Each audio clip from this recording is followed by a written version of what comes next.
transformar defeitos em vantagens. Ó, que tremendo. Guarda aí, segura aí, hein?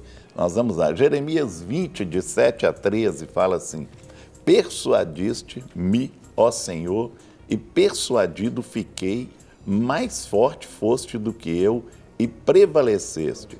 Sirvo de escárnio todo dia, cada um deles zomba de mim. Porque sempre que falo tenho de gritar e clamar, violência e destruição, porque a palavra do Senhor se me tornou um opróbrio e ludíbrio todo o dia. Quando pensei, não me lembrarei dele e já não falarei no seu nome. Então isso me foi no coração como fogo ardente, encerrado nos meus ossos. Já desfaleço de sofrer e não posso mais, porque ouvi a murmuração de muitos. Há terror por todos os lados. Denunciai, e o denunciaremos, todos os meus íntimos amigos que aguardam de mim que eu tropece, dizem, bem pode ser que se deixe persuadir. Então prevaleceremos contra ele e dele nos vingaremos. Mas o Senhor está comigo como poderoso guerreiro. Por isso tropeçarão os meus perseguidores e não prevalecerão. Serão sobremodo envergonhados. E porque se houverem sabiamente, sofrerão afronta perpétua que jamais se esquecerá. Tu, pois, ó Senhor dos Exércitos, que provas o justo, esquadrinha os afetos e o coração, permite, veja eu a tua vingança contra eles, pois te confiei a minha causa. Cantai ao Senhor, louvai ao Senhor, pois livrou a alma do necessitado das mãos dos malfeitores. Invariavelmente, passamos tanto por dias bons quanto por dias ruins. E por vezes nos sentimos desencorajados. A questão central quando nós estamos enfrentando os nossos dias ruins é: nós estamos dispostos a desertar ou a continuar? E como podemos continuar? Não é? Então nós temos aqui uma pergunta: estamos dispostos a desertar ou a continuar? Né? O nosso trabalho é incentivar as pessoas a continuar e não a desertar. Porque muitas vezes as pessoas se encontram em situações difíceis e são até confrontadas, né? Numa situação assim que ela encontra e fala assim: como é que eu vou resolver isso? Como é que eu vou enfrentar isso? E é isso que nós queremos saber hoje. Deus dá estratégias para todos para sair de situação. Eu lembro de um cara que ele converteu e ele morava num bairro assim, bem violento, e ele batia em todo mundo. E aí o que aconteceu? A turma parou ele uns 30 e falaram: agora hoje nós vamos bater no você. Porque você converteu, então agora você é crente, nós estamos sabendo aí, você vai apanhar. Aí ele parou, pensou e falou assim: ó, eu vou ajoelhar aqui e vou orar. Se Deus autorizar que eu brigue com vocês, eu vou brigar. Se não autorizar, eu vou apanhar. Aí a hora que ele ajoelhou, não ficou um que eles pensaram assim: e se Deus autorizar? Então cascaram fora. Né? Então ele usou de sabedoria, né? Então nós vamos... saber disso hoje, passar para o pastor Rogério aqui. Eu só quero lembrar você do nosso WhatsApp, que é o 98402-9756, é o nosso telefone de contato aqui durante o período do programa. Sempre lembrando os nossos queridos telespectadores que não dá para atender a sua ligação, caso você faça uma ligação direto pelo WhatsApp, né? Porque nós não temos como fazê-lo. E também não grave mensagem de voz, então precisa ser mensagem de texto mesmo, não é? E você, então, colocando algum posicionamento a respeito daquilo que nós estamos falando, uma pergunta que você queira, né, colocar aqui para a gente, ou mesmo um pedido de oração, tá joia? Então, você pode enviar pelo WhatsApp e dentro do tempo hábil aqui do nosso programa, a gente vai lendo e vai citando, ok? No final do programa nós vamos orar e colocar cada um desses pedidos diante do Senhor, tá certo? Pastor Elbert, e aí? Dentro dessa temática que o Guerra colocou, essa introdução? Então, talvez a princípio, assim, é bom a gente conscientizar de que o sofrimento faz parte da vida, não é? se há vida, há sofrimento, né? Infelizmente, nós vivemos numa sociedade imediatista, né? E até infantilizada com relação ao sofrimento. Ela não sabe lidar com o sofrimento. Elas querem as coisas de uma forma muito rápida e muito pronta, já tudo muito pronto. Ele não se dispõe a sofrer e pagar o preço Para alcançar o objetivo. Sim. Né? Então, o que a gente traz aqui hoje é isso, né? O sofrimento nos move diante da vida. É o sofrimento que nos move. Né? Se na minha vida está tudo muito bem, a minha tendência é paralisar, é ficar quieto. Agora, se existe alguma adversidade diante de mim, que sempre vai existir mesmo, e eu tenho essa resiliência, né, que é a possibilidade de eu lidar com o problema, é a possibilidade de eu encarar o problema, né? E isso é muito importante, o tema hoje é muito bem-vindo para a psicologia, ela lida com isso o tempo todo, mas não negando nunca o sofrimento, mas nos dando a possibilidade de lidar, enfrentar o sofrimento. E é interessante porque essa posição que você coloca, nós temos visto isso na Guerra nos nossos atendimentos. Com certeza. Dentro da perspectiva espiritual, lá na Clínica da Alma, que como que as pessoas elas não conseguem, ou seja, elas se abatem muito prontamente, desistem muito prontamente, não é?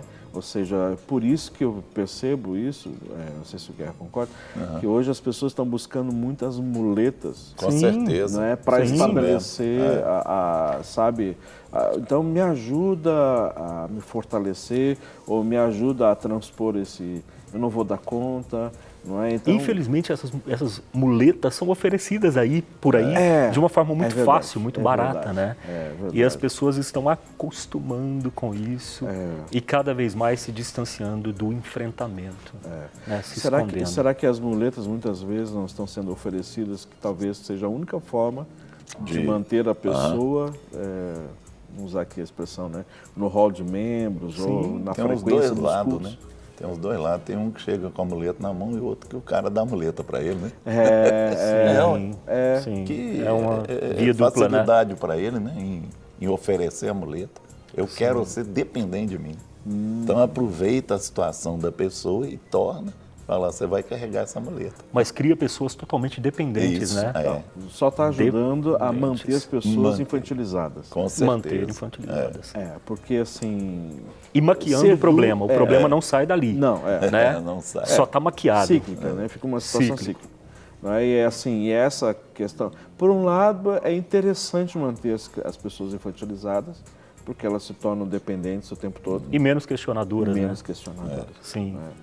Olha, nós temos aqui no tema, até que a gente está dentro desse assunto, por isso que eu quero citar aqui, que chama Abandone a Autopiedade. Ixi, tá aí. Não é? O fracasso é uma atitude e não somente algo que acontece. Então isso aqui está dentro dessa muleta aí, né? A autopiedade, né? Tem que abandonar. Isso que é um personagem até que muitas pessoas constroem e tem que largar esse personagem. Até porque a gente já, assim, aqui no programa, nós já falamos várias vezes sobre essa questão de que crescer dói, ou seja, amadurecimento dói, exige da gente, tem um grau de sacrifício, não é? E muitas vezes as pessoas não querem passar por isso, né, Elvis? Sim, e a autopiedade, a autocomiseração, ela é usada, pastor Rogério, pastor Guerra, como uma fuga. Sim. A pessoa se esconde atrás de uma autopiedade, ela se torna vítima diante da situação porque ela não teve coragem de enfrentar o problema. Então, hoje é muito normal, infelizmente, as pessoas se esconderem do problema atrás de compras. A pessoa se torna uma compulsiva em compra, ou compulsiva em alimentos, ou compulsiva no amor. Ela idolatra uma pessoa e ama uma pessoa e se torna dependente de outra pessoa, mas aquilo tudo escondendo atrás daquela situação, se autocomiserando, se auto-vitimando o tempo todo, para não enfrentar o problema. Porque quando encaro o problema, eu tenho que me responsabilizar diante do problema. Isso gera em mim a autorresponsabilidade. A autorresponsabilidade é um preço talvez muito caro. Autorresponsabilidade. Né? Eu me responsabilizar pelo que é meu, pelo que eu tenho que fazer. É mais fácil culpar o outro, né? É mais fácil transferir o problema para a crise do Brasil, para minha família que é pobre, para tantas outras situações, para eu não ter que... Eu me escondo atrás de tantas desculpas, né? E a autorresponsabilidade também levando dentro dessa perspectiva de que eu não consegui alcançar os sonhos, os objetivos da minha vida, porque o grande responsável fui eu mesmo. É como você falou, né? É mais fácil transferir a responsabilidade. O problema foi o meu cônjuge, o problema foi os meus filhos, o problema foi o pastor Guerra, o problema, não é? A igreja. A igreja. Não é? Mas eu não fui, não. Não foi, não? É complicado, viu? É complicado. É uma situação, viu? Vamos lá, que nós temos aqui várias participações, Guerra. Ai, ai. Bom dia, pastores. Peço oração pela minha irmã, pois ela está saindo de um relacionamento que não é de Deus. Mas ela está muito triste. Peço a Deus que ela dê um basta nisso. Ok. Por favor, orem por ela. Manda o nome dela para a gente poder saber, tá bom? Mas vamos colocar assim diante do Senhor. DDD 24, aqui de Isabel, de Paraíba do Sul. A desapaz, amados pastores, preciso muito da ajuda dos irmãos. Ontem tivemos na igreja um estudo e o nosso pastor nos disse que a criança que nascer e sua mãe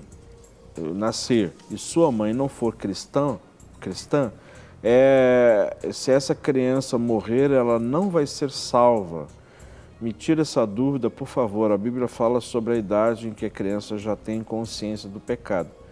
Um forte abraço. Minha irmã Isabel, esse é um tema um pouco complicado da gente poder abordar, né? E nós precisaríamos de um tempo para poder trabalhar, explicar, e nós cairíamos numa questão muito teológica, e eu creio que aí vai fugir da proposta desse programa, não é? Estou dizendo assim que você não é digno de saber essa resposta, mas eu sugiro que você, dentro do possível, possa buscar isso, não é?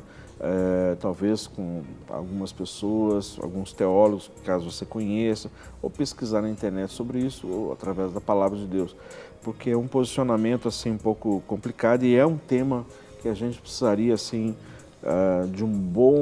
de bastante tempo para a gente poder abordar, tá bom? Então, a gente abordou algumas coisas sobre isso, mas não especificamente, em alguns outros programas que nós já falamos sobre essa questão, assim, pelo menos não profundamente, mas de uma forma um pouco mais abrangente. Aí você pode acessar, né, o site da Rede Super, né, redesuper.com.br, e ali você acesse os programas de Tudo Um Pouco, Clínica da Alma, aí você vai ter algumas informações, tá bom? Ok. Vamos aqui a outra participação, antes de nós irmos para outro ponto aí do nosso tema de hoje. Por favor, aqui que está entrando várias mensagens e a gente não... Bom dia, olá, paz. Olá, paz. A pessoa não falou mais nada aqui. Olá, então. Né? Então, olá, paz. Olá. Deus abençoe, né? Nós temos aqui DDD 33. A paz do Senhor, irmãos. Assisto todos os dias esse programa abençoado. Gostaria que colocasse o meu nome nas orações. Estou com depressão há muitos anos e tenho sofrido muito. Meu nome é Daiane, sou de Governador Valadares, a terra do pastor Rogerinho, não é? Que Deus abençoe. Amém, minha irmã, que Deus abençoe também, né? Nós vamos orar, sim.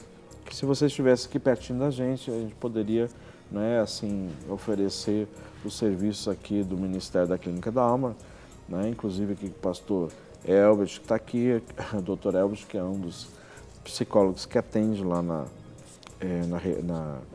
na Clínica da Alma, estaria aí disponível, né, para poder ajudar você, pelo menos de uma forma mais próxima, né? Ok, temos aqui DDD 63, DDD 28, Meu nome é Fernanda e do meu esposo é Vinícius. Estamos separados há 3 meses e tenho orado a Deus pela restituição do nosso casamento. Está muito difícil porque ele não mostra nenhuma vontade de voltar, mas eu creio que Deus vai restituir o meu casamento. Peço que me ajude em oração, em nome de Jesus. A paz, Senhor, amém. Vamos orar sim aqui por você, viu, Fernanda, no nome de Jesus. Aí, Guerra. Olha, nós temos aqui 2 situações que é interessante na questão do transformar os defeitos em vantagem. A primeira é: pense positivamente. O sucesso vem quando você é capaz de continuar com entusiasmo, mesmo que de fracasso em fracasso. E outra, aprenda com as experiências. Então, primeiro, pense positivamente e aprenda com as experiências. Um fracasso só será fracasso se você não tiver aprendido nada com ele. E aí, Herbert, nós temos esse: pensa positivamente e aprenda com isso, com essas experiências. Como é que nós ficamos com esses 2 aí, não é? Qual que você quer ficar? Talvez, olha, talvez eu mude positivamente, pastor Guerra, por realisticamente. Sim, bom. Pense realisticamente. Muito bom. Pense de uma forma realista. Sem maquiar, né? Sem maquiar. Encare a realidade assim como ela é. Isso a gente chama na psicologia de flexibilidade psicológica. É a possibilidade que eu tenho de reinterpretar um fato, reinterpretar uma situação, ressignificar uma situação. Porque se eu olho para a situação baseado em experiências passadas, você já viu quando alguém diz para a gente assim: não vai nessa coisa não, porque isso aí eu já sei, já fiz isso, vai dar errado, não vai dar certo não. Mas aquela pessoa está colocando a experiência dela para mim. É lógico. Né? Eu posso ter outra visão diante da mesma realidade. Com certeza. Né? Eu posso ter uma flexibilidade emocional, psicológica, diante de uma realidade que para outro foi de grande sofrimento e perda, para mim pode ser de conquista, de ganho, porque o meu posicionamento foi diferente diante da mesma realidade.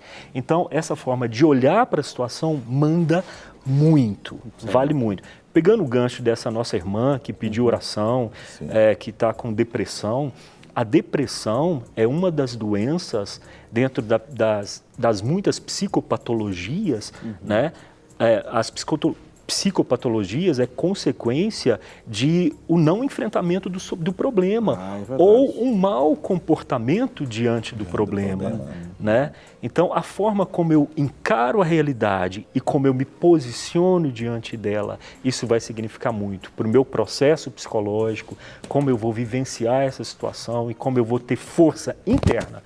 Eu mesmo crio para mim as minhas forças, né? Nós somos seres integrais, espírito, alma e corpo. Então, dentro de mim já existe uma espiritualidade, já tem Deus dentro de mim, que me dá a possibilidade de enfrentar qualquer adversidade. Mas eu tenho que usar a integralidade do meu eu, emocional, racional e espiritual. Porque se eu vejo a situação só de uma forma emotiva, emocional, eu vou cair no sofrimento, na depressão, na angústia. E o que eu vou tirar das experiências? Para mim somar. Para me fortalecer. Aí o que eu vou... o que eu vou pegar dessas Interessante isso, pastor Guerra. Porque quando vem alguma adversidade, eu sempre digo para os meus pacientes: o que esse problema está querendo dizer para você? Isso. Pergunta para ele. É verdade. Pergunta para ele. Ele está querendo dizer alguma coisa. Quando eu dialogo com o próprio problema, eu tenho um diálogo consciente, racional, eu vejo: então esse problema está querendo me ensinar isso. Estou dentro, vou encarar, vou enfrentar, né? E não vou me esconder. Se eu olho de uma forma somente emocional, eu vou me esconder, eu vou anular todo o meu racional e cair no sofrimento, na angústia. Se eu vejo de uma forma racional a situação, eu vejo a realidade nua e crua, assim como ela é, eu enfrento. E uso o meu espiritual, que é Deus, que já está dentro de mim, a força de Deus que já existe dentro de mim, isso me dá uma possibilidade total. E essa questão na guerra das experiências, né? Passadas ou que eu estou vivendo hoje, muitas vezes nós perdemos o foco, muitas vezes até questionamos a Deus. Por que eu estou passando por isso? Mas quando nós visualizamos a perspectiva de que Deus permite essas circunstâncias justamente para nos moldar, né, para nos aperfeiçoar, para aquilo que nós vamos enfrentar lá na frente. Sim. Né? Se a gente tem essa consciência Com certeza. dessa experiência, a motivação é diferente, né, Guerra? E outra coisa também que a gente tem que ver, assim, o que eu investi negativamente para que essa coisa gerasse dessa Sim. forma que gerou. Pode né? ser uma consequência de uma escolha que eu fiz lá atrás.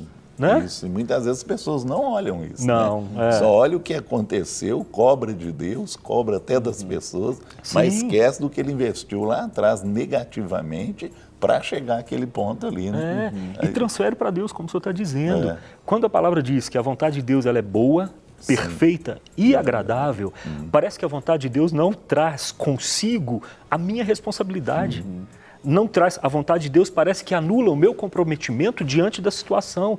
Não, a vontade de Deus ela é boa, perfeita e agradável, mas ela depende da minha busca, do meu enfrentamento para conquistar a própria vontade de Deus para a minha vida. Né? Então a vontade de Deus passa por mim, passa pelo meu eu, para que eu encare e conquiste a vontade de Deus, que é boa, perfeita e agradável, mas demanda em mim uma responsabilidade, um comprometimento. Aqui, essa aqui é muito interessante. Procure alternativas, não é? Varie suas formas de alcançar os seus objetivos. Sim. E aí, né, muitas vezes a pessoa... Por que a pessoa não enxerga essas alternativas? Por que elas não enxergam essa alternativa, né? Então, nós temos que procurar o quê? Alternativas para entender como que eu posso lidar com esse problema meu, né? Que eu posso transformar esse defeito em vantagem, criando uma alternativa nesse sentido, não é? O que eu vou criar para me tornar esse problema em vantagem para mim? Para receber todas as novidades do canal, inscreva-se e se curtir o vídeo, clique em gostei. Aproveite para acompanhar a Rede Super nas redes sociais.